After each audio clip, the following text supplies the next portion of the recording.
Okay, what do you say? Let's get started. I can start by introducing myself. Um, I'm sure as I get through my introduction, more people will show up. Hello, my name is Bobby Safransky. I'm the events director here at Clean Air Council. I'm excited to welcome you all to the 2020 Greenfest Philly presented by Toyota Hybrids. If you're not familiar with Greenfest Philly, it's the area's largest environmental festival celebrating all things sustainable for the past 15 years. This year, it's no surprise that we've gone entirely virtual with live interactive programming like you'll be experiencing tonight, scheduled from September 12th through next Sunday, September 27th. You can see our full list of events at cleanair.org/greenfest. We also have everything posted on our Facebook event. If you RSVP for that, you'll get notifications as things are changed or added. Yes, we are still getting things added. So make sure you RSVP so you get notified for all that stuff. Trash Academy is also presenting a week from today at the same time, next Thursday at 6 p.m. So make sure you're RSVP'd for that as well. Clean Air Council is a member-supported organization working to protect everyone's right to a healthy environment. Our over 8,000 members bring our passion in the fight for better environmental health protections and are key to ongoing work to protect public health and ecosystems. We need all of our members to take actions, give us feedback on our programs, and spreading our work through social media. Finally, please consider making a donation to Clean Air Council. I'll post a link in the chat. And the chat is also a great place to ask questions. I'll be monitoring it. So if you have any questions, I will try to chime in and interrupt between slides to give those questions to the panel. And without any further ado, we can welcome the Trash Academy. I'm very excited for this, and I will kick it over to you to get started. Hi, everyone. Thanks for the intro. My name's Kyla. I'm one of Trash Academy's organizers. We really appreciate being hosted tonight. We've been working a lot on these webinars, so it's exciting to get a chance to share them with you all. So this webinar, as you can see, is called The No Such Thing as Free Bags, the True Cost of Plastic. So before I get into plastic bags, I'll just give you a bit of an introduction on Trash Academy. Trash Academy is a group of artists, activists, community members, block captains, young people, and we're a program of Mural Arts Philadelphia, but we're really a community group who works to understand and address the issue of trash both in our homes and on the streets of our communities. So one of the main things that we do when it's not COVID, but even now virtually, is to engage people at community events and to educate and raise awareness about issues of trash, and also to use gameplay and art and creativity to sort of playfully bring people into a heavy and complicated conversation. So we're also pretty interested in community-based research, collecting people's lived experiences and using those as sort of the foundations for brainstorming and testing solutions to Philly's trash and litter problem. And like I said, again, my name's Kyla. I got interested in Trash Academy. I joined about 2 years ago. And before that, I was connected to the topic of trash through working with a public interest law center in New York that was doing research to make recommendations to the city. In 2010, we were trying to recommend to the city various recommendations about how they could more equitably distribute their trash, because the majority of New York City's waste is dealt with by Harlem, Queens, and the Bronx. And we'll see later in this presentation a lot about environmental racism and the disproportionate burden of pollutants on low-income communities of color. And so that trash angle I explored back then. And so when I moved to Philly, Trash Academy seemed like a good connection to similar issues here. Hi, my name is Marletta Matthews. I joined Trash Academy 2 years ago, and I got involved with Trash Academy through my mom. She's a clean block officer for Philadelphia More Beautiful Committee. Trash Academy really opened my eyes and helped me understand that we all can contribute a little bit more to not only what's in our community, but also our environment. Hello, everybody. My name is Paige Scott Cooper. I have been with Trash Academy. I've been a member of Trash Academy for 4 years now. And I first got interested in them when I actually had my first job at 14 with Mural Arts, and Trash Academy had inquired about having the trash mobile built. And I immediately fell in love with everything they do, and they taught me so much about the environment and about, the fact that trash is deep, and it's a lot deeper than we all may think.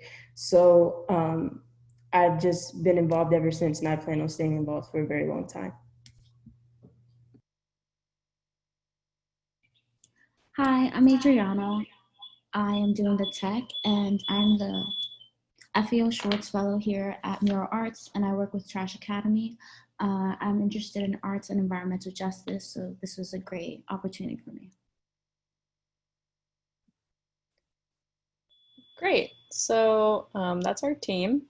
And so over a year ago, we became interested in single-use plastics, and we launched a plastic bag campaign, a lot because we saw tons of single-use plastics in our streets. We saw chip bags and styrofoam containers, straws, and then, these grocery bags themselves. And we knew that these plastics couldn't be recycled and that they collected in storm drains and those sorts of things. So we wanted to dig a little deeper in, and we started this campaign to explore and then educate and engage people in this question of how many plastic bags are people really using and what impact are those having on our health and on our environment. Because from our soil to our drinking water contamination, from asthma to cancers and various public health issues, to climate change, plastic bags have so many hidden costs that we don't really see at checkout. And so that was the point of the campaign. So let me ask you guys just quickly, what do you think that we are producing more trash now than we were before the pandemic began? If you can, just drop a guess into the chat. How much, do you think we're using more? If yes, how much more do you think we're producing? Or just want to try to get a read. Oh, I see a question saying, who made the plastic bag dresses? We made those. We can talk about that later.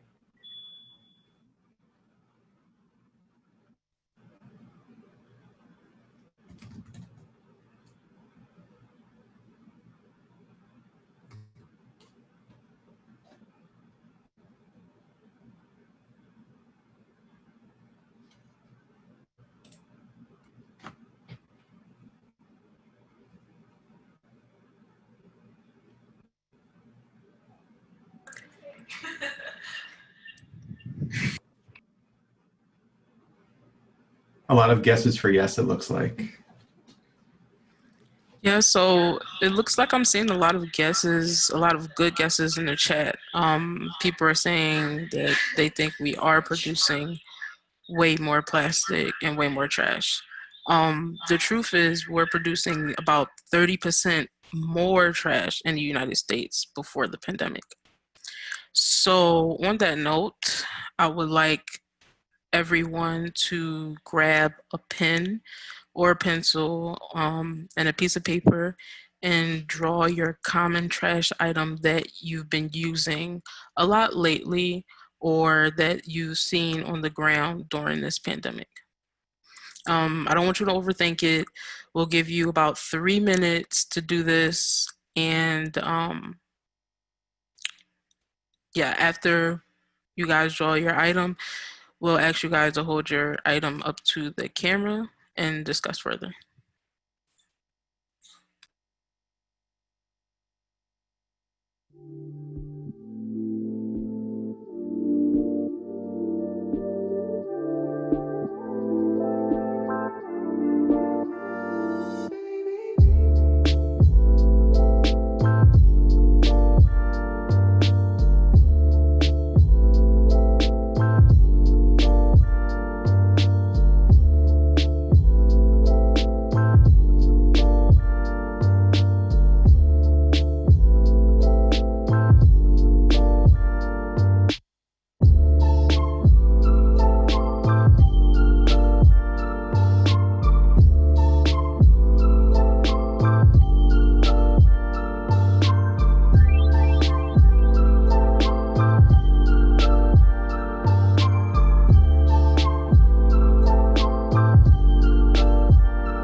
Okay, so let's see what everyone drew.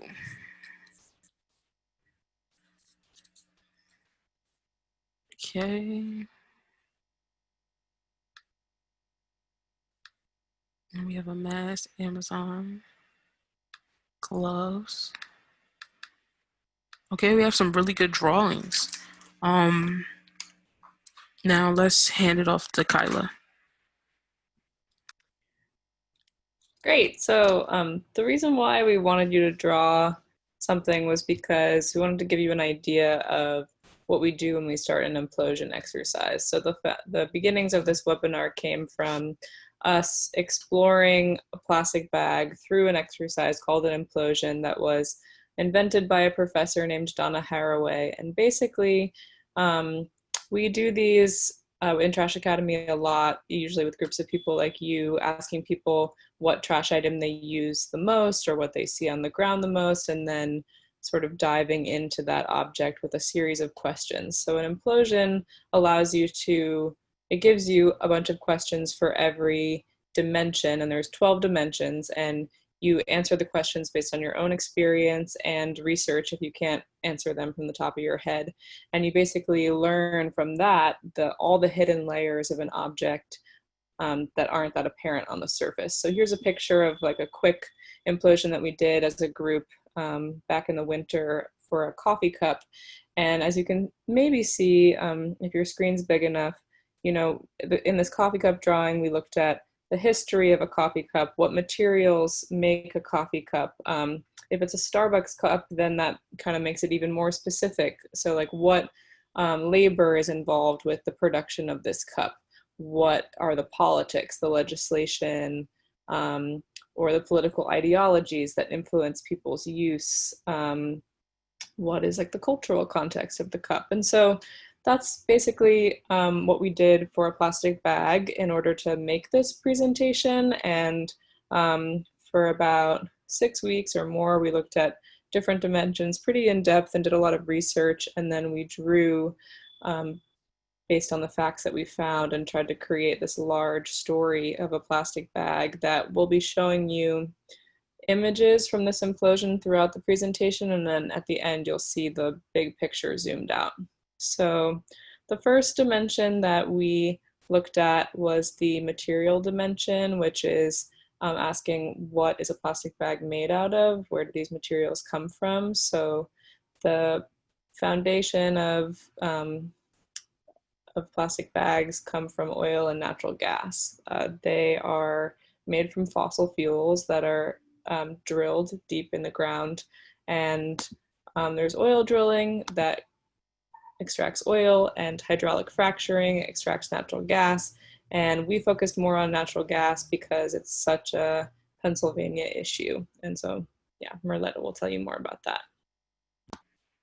Okay, now let's start with fracking. Now, fracking is practically relevant to Pennsylvania because there are about 7,788 active fracking wells in this state, which have caused a number of environmental health issues. Now, in this video, we'll kind of go into the depth of fracking. Deep underground lie stores of once inaccessible natural gas.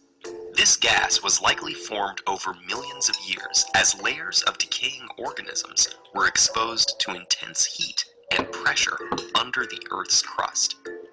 There's a technology called hydraulic fracturing, or fracking, that can extract this natural gas, potentially powering us for decades to come. So how does fracking work, and why is it a source of such heated controversy? A fracking site can be anywhere with natural gas, from a remote desert to several hundred feet from your backyard. It starts out with a long vertical hole, known as a well bore, drilled down through layers of sediment. A specialized perforating gun is then lowered and fired, creating a series of small, inch-long holes that burst through the well's casing into the rock layer. Fracking fluid is pumped down into the well at a pressure so high it cracks the shale rock, creating fractures through which the trapped gas and oil can escape. The fluid itself is more than 90% water. The rest is made up of concentrated chemical additives.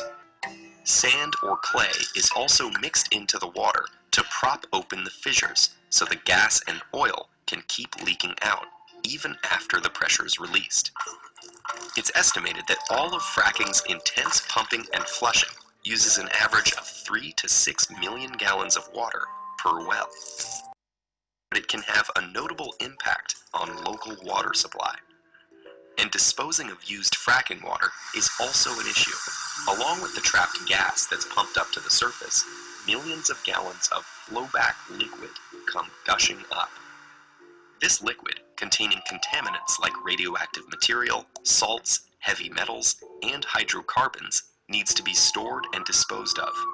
That's usually done in pits on site, in deep wells, or off-site at water treatment facilities. Another option is to recycle the flowback liquid, but the recycling process can actually increase levels of contamination, since the water is more toxic with each use. Wells are typically encased in steel and cement to prevent contaminants from leaking into groundwater, but any negligence or fracking-related accidents can have devastating effects. Fracturing directly into underground water, hazardous underground seepage and leakage, and inadequate treatment and disposal of highly toxic wastewater can potentially contaminate drinking water around a fracking site. There's also concern about the threat of earthquakes and damaged infrastructure from pressure and wastewater injection. Links between fracking and increased seismic activity leave unresolved questions about long-term pressure imbalances that might be happening deep beneath our feet. Although modern fracking has been around since the 1940s, it's boomed in the last few decades as other sources of natural gas decrease, but many countries and regions have already banned fracking in response to environmental concerns. I can often hold a standard kitchen So, match yeah. to my water, and like I said, it is unpredictable, but the methane randomly travels with the water, and sometimes it will light quite spectacularly.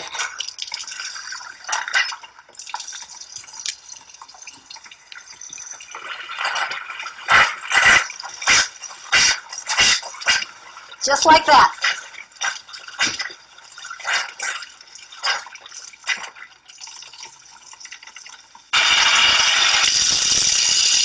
And usually you can, methane, they say as long as it aerates, it's safe to drink. And usually you can see a little bit of gas just aerating out of there.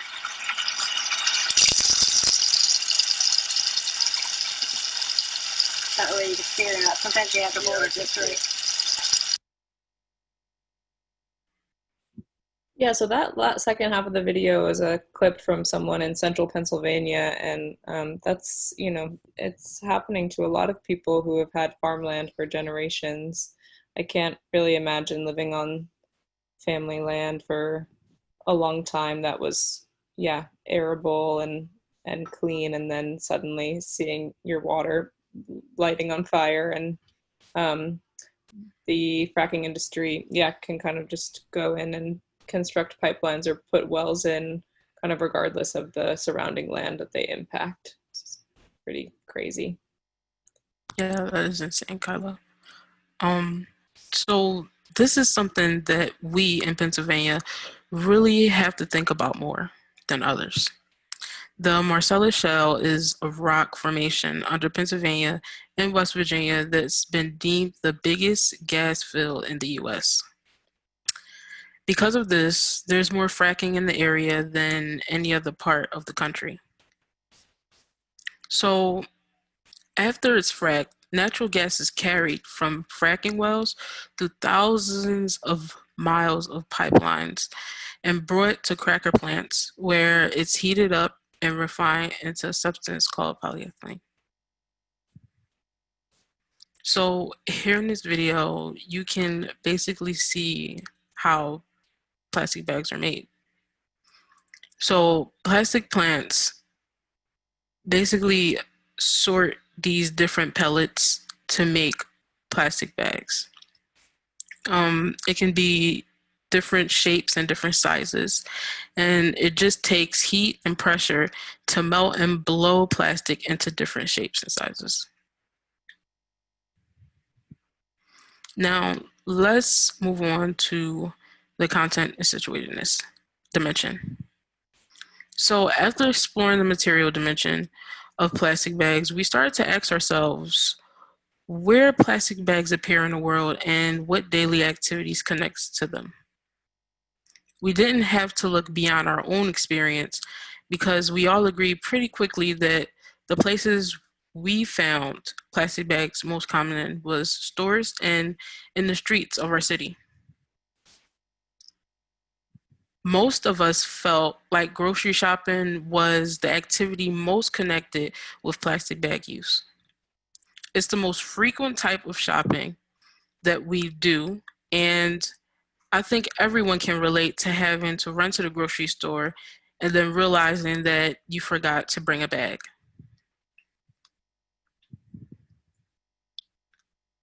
So, how many plastic bags do you use per day? Per week? Per month? How about per year?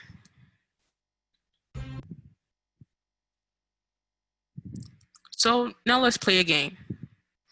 When a question is multiple choice, a poll will appear on your screen.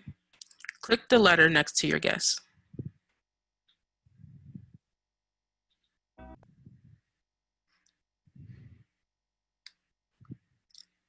Now, I want you to think, how many plastic bags do you think you use? Oh, the screen is messed up. How many plastic bags do you think the average American uses each year? Is it A, 67, B, 365, or C, 500?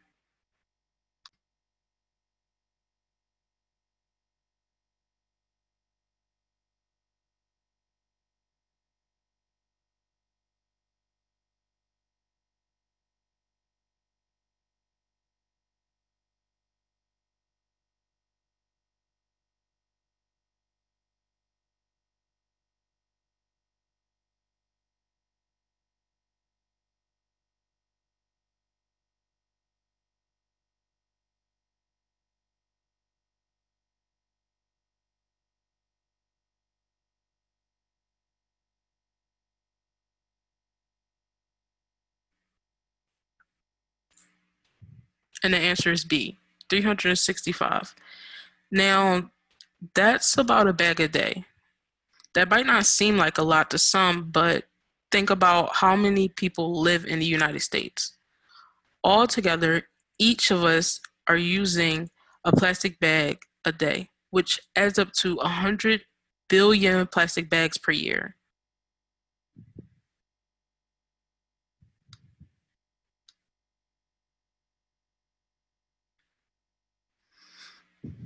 So, where do these plastic bags go?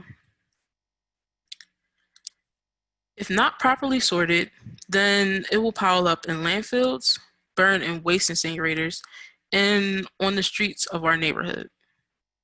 Littered plastic bags can make their way into our storm drains, which feed into smaller waterways such as the Schuylkill and eventually the Atlantic Ocean.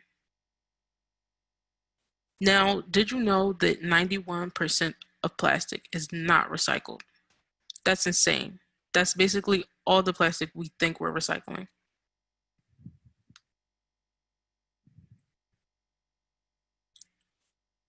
Now, let's watch a video from PBS Frontline series explaining how complex this crisis really is.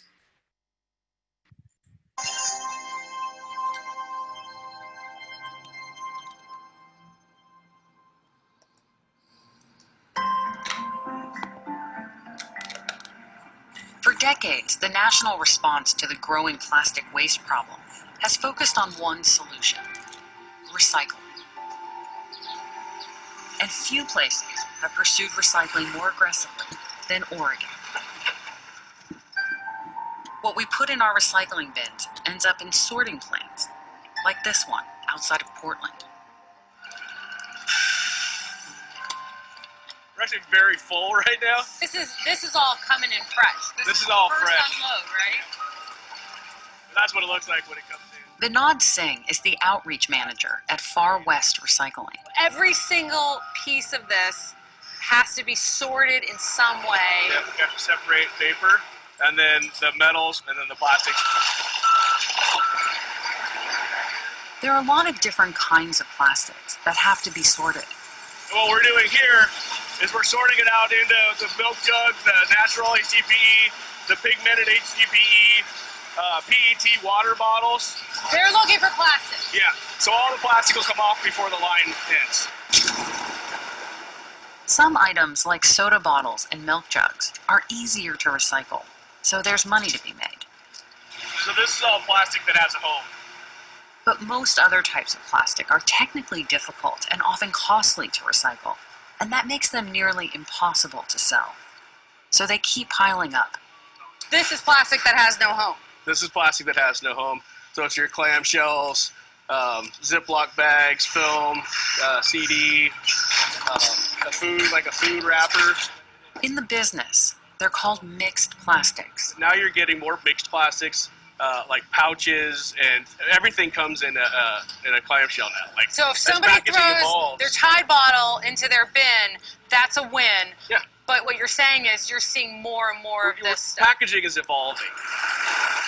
Most mixed plastics end up in a place like this. What you're seeing happening right now is that's a full size, that's probably a 53-foot trailer. Yeah. In Medford, Oregon, road disposal's landfill takes about 100 loads of trash a day, and more of it is plastic. The plastic films, plastic bags, the plastic wrapping that comes around a lot of packaged goods, that all goes into the garbage.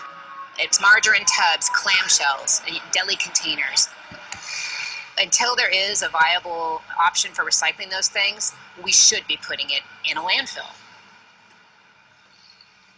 But that's not what we've been told for decades. This is my basic question, because it seems like everybody's buying lettuce in a box now. Is this recyclable?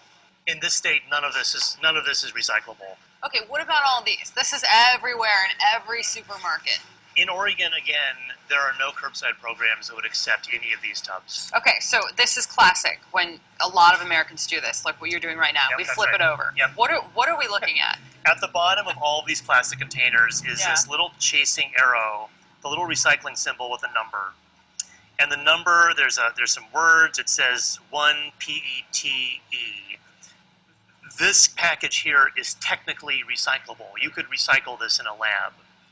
Okay. But it's not economical to recycle it given the current economics of recycling. But if it's not happening in Oregon, it makes me wonder what's going on in the rest of the country. Yeah, I would say that this package is rarely recycled in most parts in the country. Yeah. Can I give you another example here? Yes, please. So let's take a look at these blueberries. Okay. This is classic, and if you turn this over, you see the chasing arrows. On the bottom, it says 100% recyclable. There is no program in Oregon that wants this in the curbside mix, but more than half of all people that live in the Portland area believe this belongs in the curbside container. Well, it says it's recyclable. It says it's recyclable. It has the recycling logo. It's very confusing to a lot of people. This confusion about what can and can't be recycled, and where plastic ultimately ends up, is no accident. Over the past year, we've been investigating the plastic crisis and found that many of the problems we face today were set in motion decades ago by the very companies who make plastic in the first place.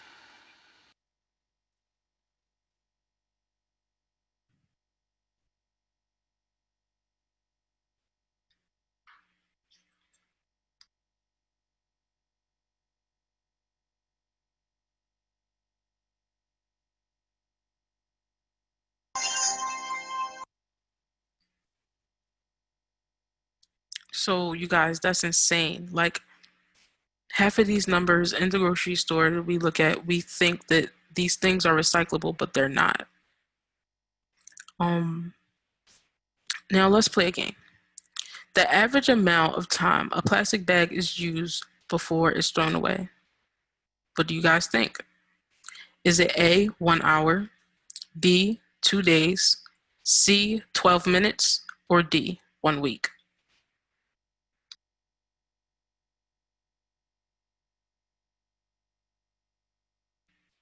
And make sure you guys put your answers in the chat.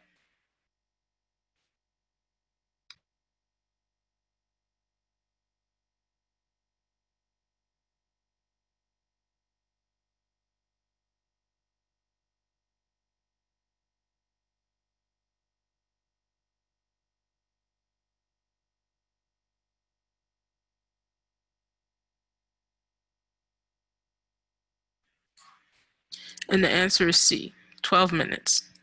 We think we need them, but we really only use them for 12 minutes. We don't have the land to keep producing trash at this rate. Reducing plastics in our landfill is the most important step because they don't break down like paper and organics. So let's choose reusable instead of plastic.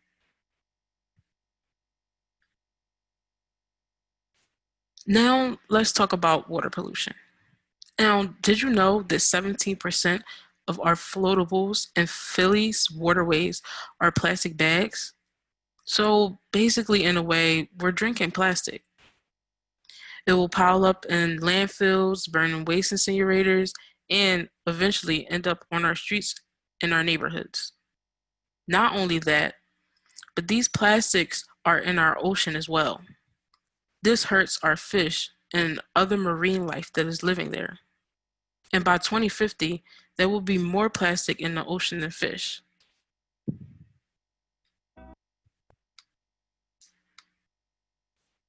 Okay, now these particles are in the air we breathe, the water we drink, and in many cosmetics we use.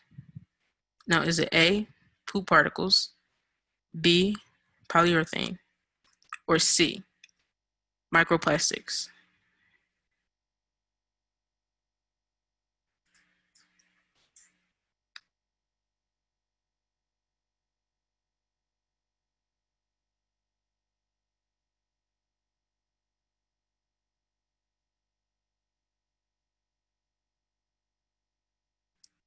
And the answer is C, microplastic particles. Now, plastic bags break down into microplastic particles in our soil, groundwater, and air, releasing toxic chemicals that makes us sick. Obesity, reduced sperm counts, and asthma have all been related in these issues for just this plastic bag. Now, this also hurts our environment in many ways. Now I will hand it off to Paige to talk a little bit about the health impacts. Thank you, Merletta. So not only does it have a negative effect on our physical health, but it also has a negative impact on our mental health as well. Greening vacant lots and removing trash and litter has been proven to reduce depression and feelings of hopelessness. And it also has been proven to increase people's sense of safety. And it's also been correlated with the reduction of crime.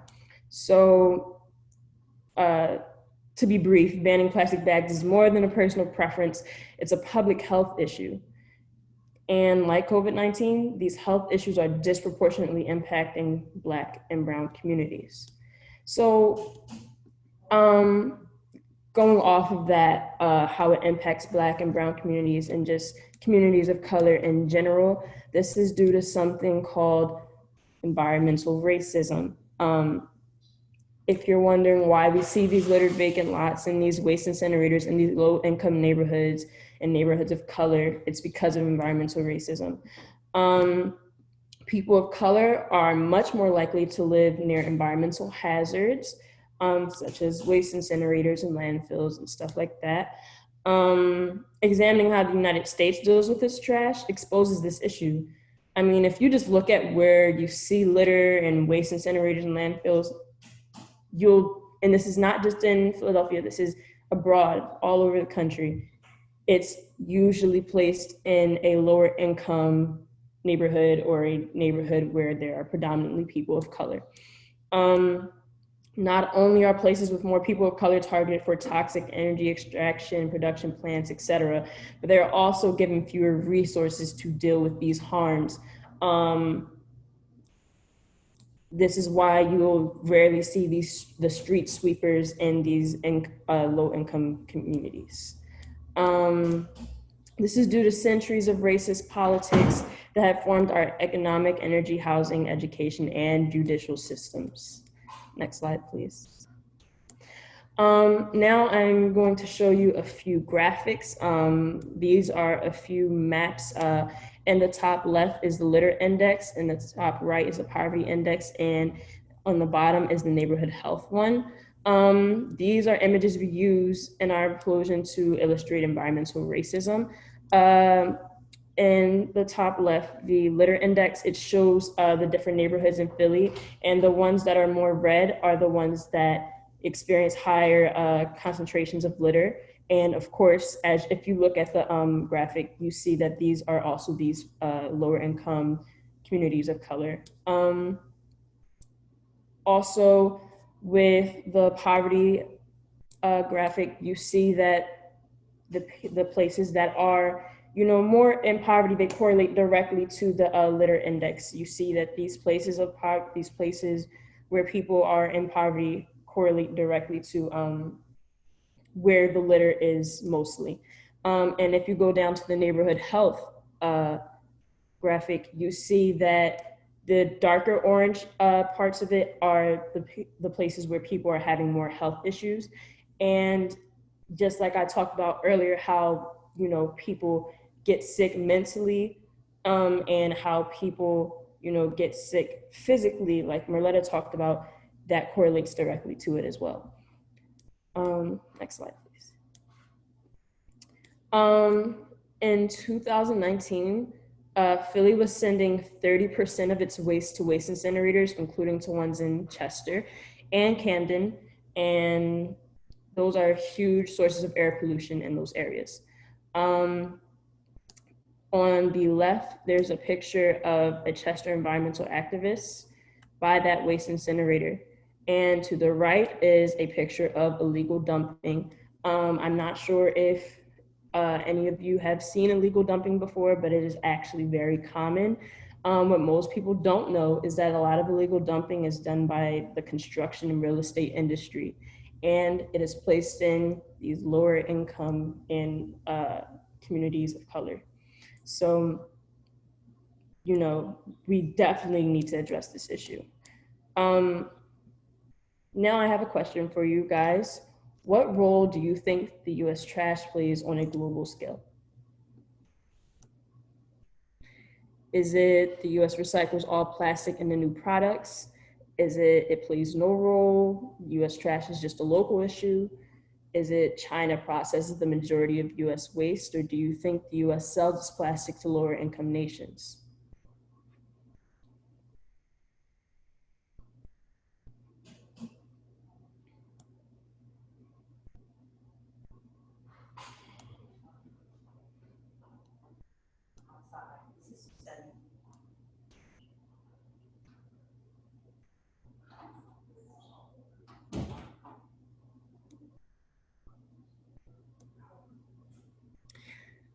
Okay, if you said D, you are correct. The US does sell its plastic to lower income nations, or as we like to refer to it, the global South. Next slide, please. So, US export of plastic waste. US export of plastic to lower income and predominantly Black and brown nations shows us how environmental racism just continues to play out on a global scale. Remember how I told you that environmental racism, is not just in Philly, it happens everywhere. Like Marletta mentioned earlier, the number system of plastics was all propaganda to make plastics seem as though it's the most beneficial product on the market. And the companies, had to keep up the facade that the trash gets reused, rather than sent to landfills and burned in waste incinerators. Actually unable to deal with our own trash, the US annually exports 1 million tons of plastic waste abroad. 1 million tons. In countries like Indonesia, Cambodia, Thailand, and Senegal, people sort and melt down plastics working for low wages and toxic working conditions. The US trash can end up in poor communities in other countries, making one person's home into a wasteland. Poor, predominantly non-white nations should not have to support the consumption of wealthier, whiter countries. In the pictures on the slide, you can see just a few different smaller communities in the global South that have to deal with our trash. And this is why it's so important for you guys to hear this, because this should never be someone's life. Now, we're going to get into an even larger scale. Now we're going to start focusing on how it affects the climate. So the natural gas and oil used to make plastic bags damage our health and climate. Methane is a powerful greenhouse gas, and it is released from fracking wells, like Marletta talked about, and landfills. Now, scientifically speaking, the heating of oil and natural gas and the production of plastics releases greenhouse gases into the atmosphere, which traps heat. This, unscientifically, it causes climate change. It'll lead to issues like desertification, extreme weather events, sea level rises, and it's also why you see people fighting so hard for the animals in the Arctic, because their environment is melting. A fun fact for you guys: if the plastic industry were a country, it'd be the 4th largest emitter of carbon dioxide in the world. That's after China, the US, and India. So again, this industry needs to be held responsible for what it's doing. So now I know you guys are probably thinking a bit more how it relates to you and your pockets, and your government as well. So there is an overwhelming amount of government support to the fossil fuel industry. In fact, and I want you guys to key in on this fact, 85% of all global subsidies go to the fossil fuel companies. In 2017, this amounted to the world government collectively spending $5.2 trillion on this. With all of this government money, the fossil fuel industry is investing in plastic production, and it's expected to go up 33% in the next 5 years. Over $100 billion has been invested into creating hundreds of new plastic facilities in the US, and this is part of a global trend. Because of these hidden contracts and legislation, most people like you and me don't even realize that the US government funds the fossil fuel industry with about $600 billion per year, might I add. This adds up to $2,000 for every American. That's $2,000 out of the average American's pocket going to the fossil fuel industry. If $2,000 of your tax money could go to any department or public service, where would you want it to go? I'm sure your first guess is not the fossil fuel industry. Just guessing, but I'm pretty sure. Huge government contracts sustain this industry, allowing us to all use oil, natural gas, and plastics at a much cheaper cost than the market would actually price them.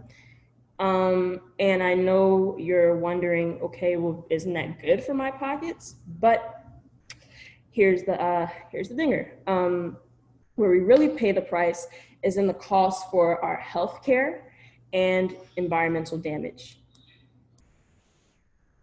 Now I'm going to pass it on to Marletta and Kyla to talk about the history behind this. Okay, now let's talk about the history of the plastic bag.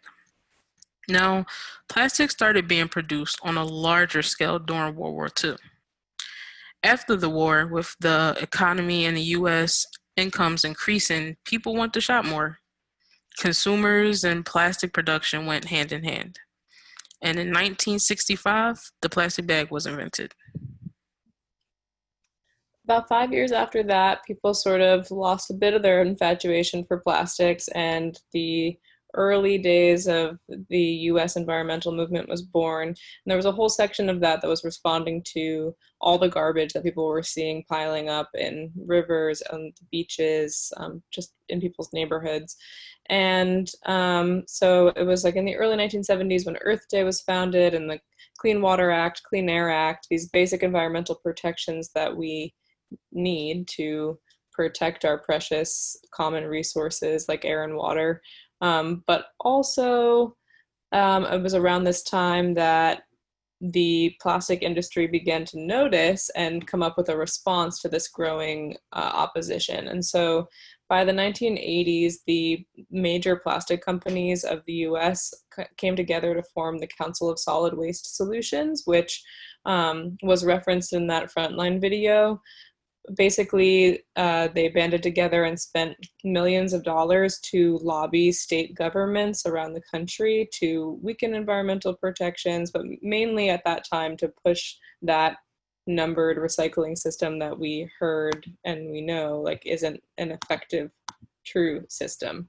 And so that is part of a trend that began back then and continues to this day. Like still the plastic and fossil fuel industries, most of whom are the same companies, right? Like Amco, Chevron, DuPont, ExxonMobil, Dow, all of these fossil fuel companies also own plastic production plants, they own pipelines.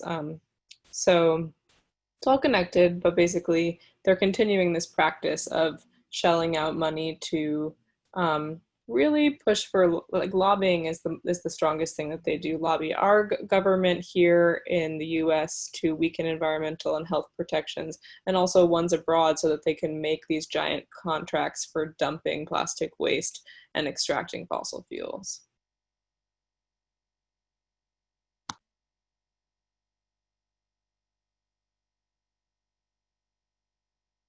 So what is the true cost of plastic?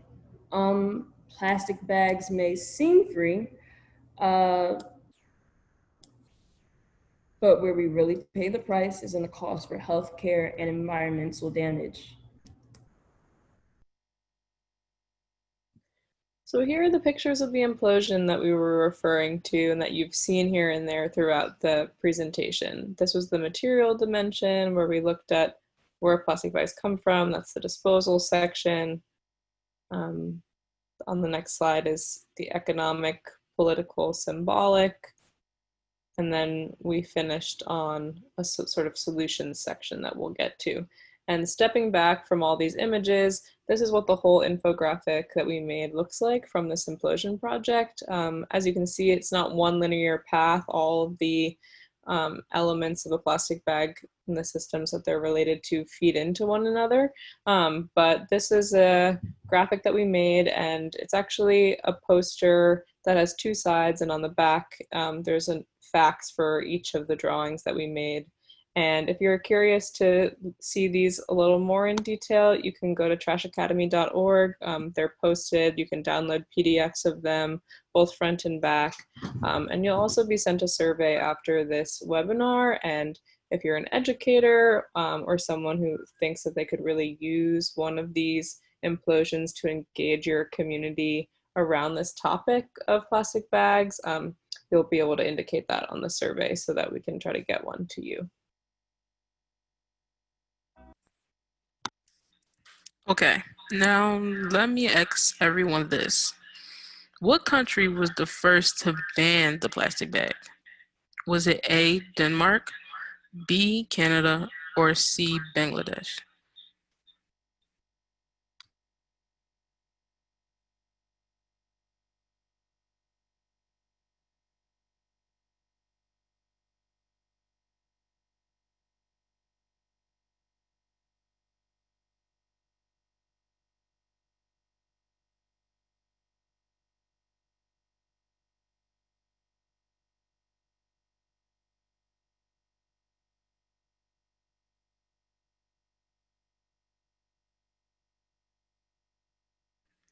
Okay, and the answer is C, Bangladesh.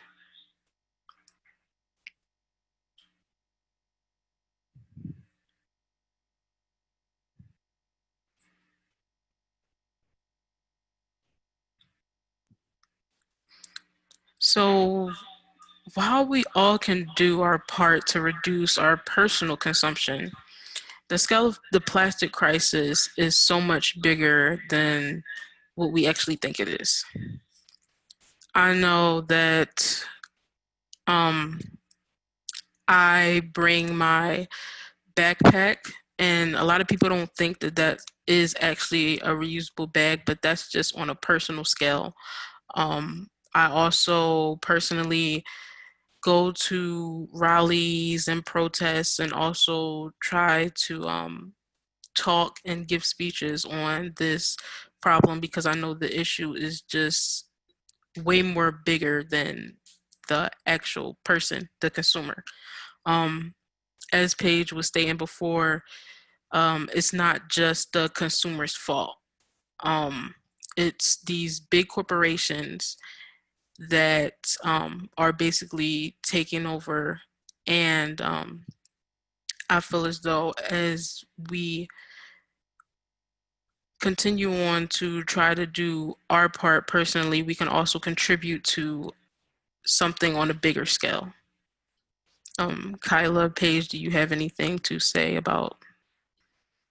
Yeah, so a couple of groups that we wanted to highlight, a couple like solutions we wanted to highlight is here in Philly, there are a number of environmental justice groups that are doing pretty important work around this issue, maybe not around plastic bags directly, but about holding the fossil fuel industry accountable, and also focusing on plastic regulation. But so two groups that some of our Trash Academy members have supported in the past that are currently active in this arena are Philly Thrive is currently engaging in a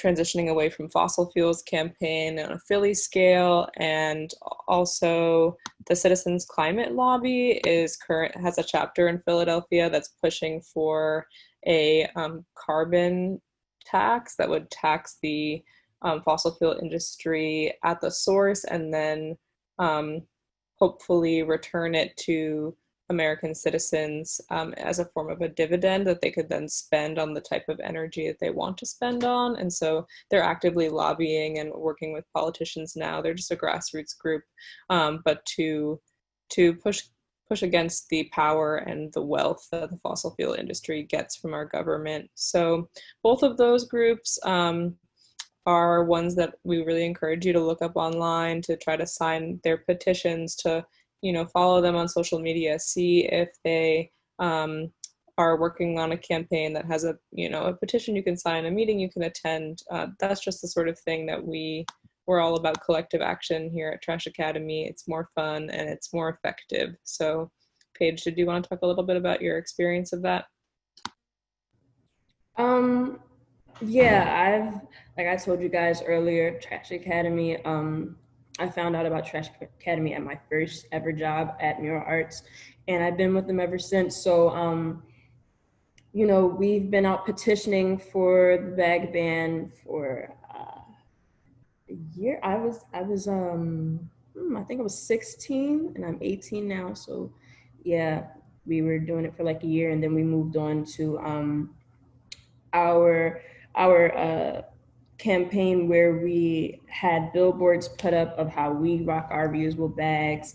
And we also, created the plastic bag monster. It's like we've done a lot with being actually active and not just talking about it.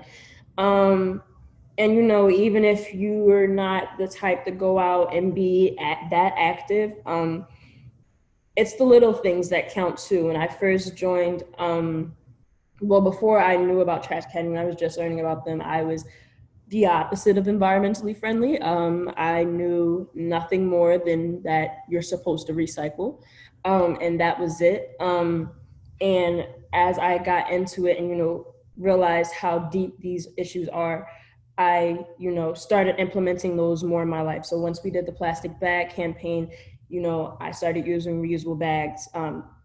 Probably almost never used plastic bags. And my mother would see me do that, and she'd look at me like, well, what are you doing? Or I'd bring my own reusable bags to the grocery store when we went grocery shopping, and she'd also look at me again like, I mean, like the plastic bags are only 10 cents here. I don't know why you won't just buy them. And once I started explaining it to her, she started understanding. And then one day she came home and she said, Paige, guess what I did? And I said, what'd you do? She was like, I used and bought a reusable bag, and she never uses plastic bags anymore. So it's the little things. It's how you influence the people around you and what you choose to do with the information that you leave here with today.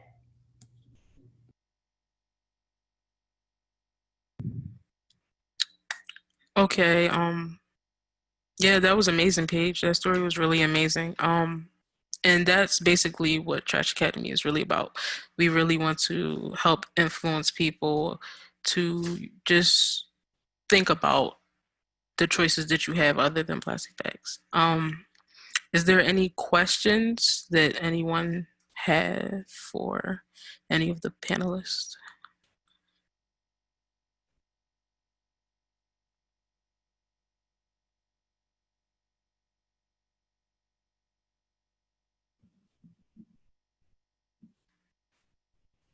Any questions you can put in the chat?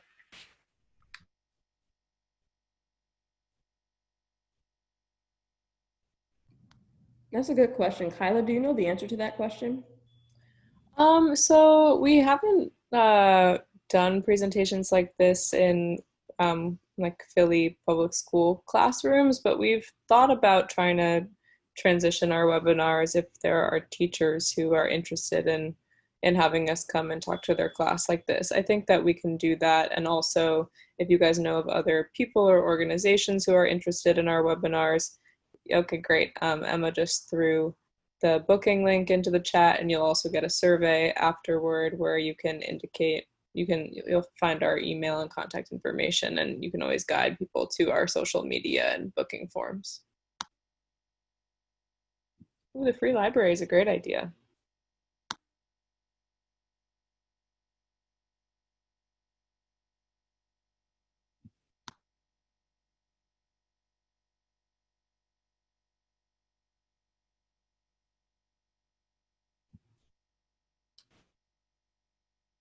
Merletta or Paige, how do people join Trash Academy?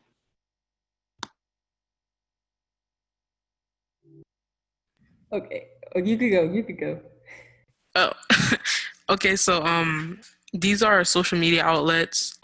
You can join Trash Academy by reaching out to us on Instagram, Facebook, or through email. Also, if you are looking to book an Implosion, you can also reach out to us on these social medias as well.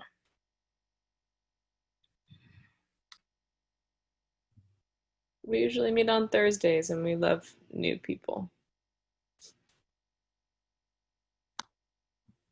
Okay, well, thanks everyone. We know we went a little over time, but thank you so much. Yeah, thank you. That was so great. Yeah, I just want to thank Trash Academy, Kyla, Marlita, Paige, Adriana, and Emma. That was actually so great. So last night we actually screened The Story of Plastic, which kind of it touched on some of those same things. So it was really interesting to see both of those kind of in back-to-back nights. The Story of Plastic will actually have a screening link on our website, posted probably tonight, maybe tomorrow. So I definitely encourage people to check that out. We are posting all of these events from Greenfest to our page. So if you missed something, or if you want to go back and look at this great presentation, I would definitely encourage people to do that. Just as I'm encouraging people to check out trashacademy.org to check out that awesome Implosion poster. It was really cool, and I'm very excited to look at that further. And yeah, I just want to thank everyone for being here, and hopefully you check out Trash Academy next Thursday, doing an Implosion on toilet paper. Watching this just made me even more excited about watching that. So please sign up for that. And if there's nothing else, I want to thank everyone for being here. and hopefully I'll see you at some other webinars throughout the festival. Thanks. See you, everyone. Thank you, guys. Bye. Thank you.